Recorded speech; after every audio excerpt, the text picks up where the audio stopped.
Welcome back to pregame.tv. College football action Saturday. We're taking a look at Louisville at Kentucky. Battle in Kentucky. This is a big game for Kentucky as they're new coach, trying to get some, establish themselves back as a force, but they got a ways to go. And we've got Louisville, who they've got Teddy Bridgewater. We've got a team that's got a schedule that I think they're going to be undefeated going into that Cincinnati game at the end of the season. That's the only possible bump in the road for them. I think actually after Cincinnati getting blown out by Illinois, maybe Cincinnati not as good as we thought. I think Rutgers might actually, even though it's a home game, might actually be the only team talent-wise that may be able to at least hang for a little bit. They're definitely, I think, a favorite to run the table. No doubt. No doubt with this team. This is an in-state rivalry. It looks to be a mismatch. Louisville's played a soft schedule so far. I mean, no question about it. They haven't faced anybody, but that's going to be their whole season. Teddy Bridgewater, what can you say about him? 46 of 60.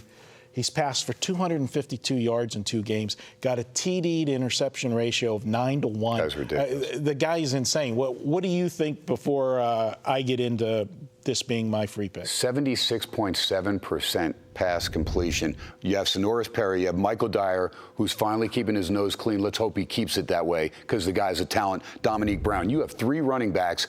Most of the colleges around the country would take any one of those to be their featured back. They've got 3 of them strong, doing a nice job getting everybody some time. Devontae Parker, I told you, I think he plays at the next level. Copeland, another guy that can receive the passes. Bridgewater's on fire. The defense is solid. A lot of speed. They play on turf, and Papa John Stadium, whenever they're home, is sold out, and they're there early. Those folks are there early. This game's in Lexington. Mark Stoops, still pressure on him. Not sold on the offense, but a nice bounce back after getting beaten by Petrino in the opener to bounce back and throttle Miami of Ohio at home. Yeah, and you look at you talk about Louisville with those running backs.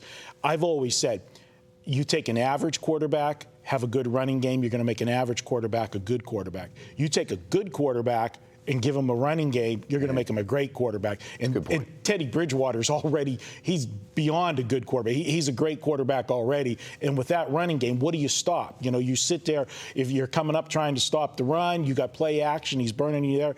This team, I don't see many teams going to be able to slow this offense down. But you know what?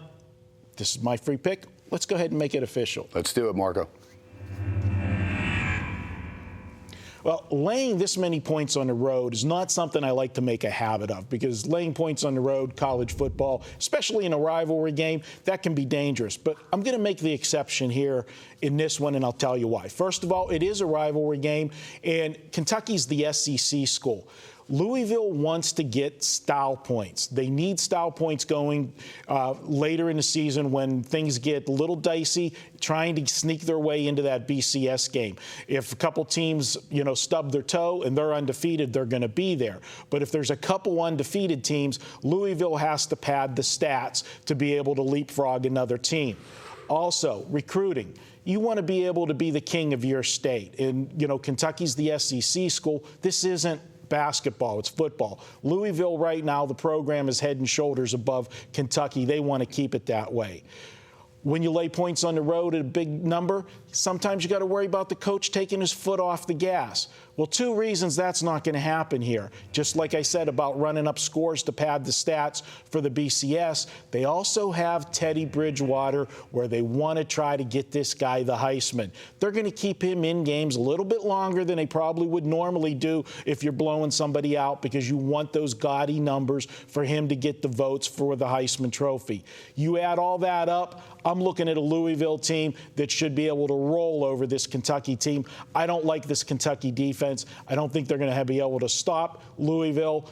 Barring turnovers, this should be a rout for Louisville. I've got Louisville winning this 45-23. We'll lay the points on Saturday with Louisville. Sounds good to me. I mean, I think he's the best quarterback since Brom, and then, of course, Johnny Unitas. It says alma mater, but Brom never really made it in the NFL. That big of a gap between quarterbacks there? Well, hey, Brom was great in college. He really was. He was a great college quarterback. But nobody between Brom and Johnny Unitas? They had a lot of good quarterbacks, but as far as Bridgewater and Johnny U, that's the only comparison I can I got to just bust your stuff. No, that's okay. You can do that. I know you're a Colts guy. There you That's go. a lie. That's all right. All right. He's Ken Thomson. I'm Marco D'Angelo. We're going to be right back. Up next, we got a pick from Ken. One of the marquee matchups on the Saturday card. Huge. I don't even know if I should tell you the lead and just make you come back and see who it is. Don't miss it. If you have Raycom Network, you'll be able to watch it. It's Memphis at Middle Tennessee State. My man better have something good on this one. That's up next for pregame.tv.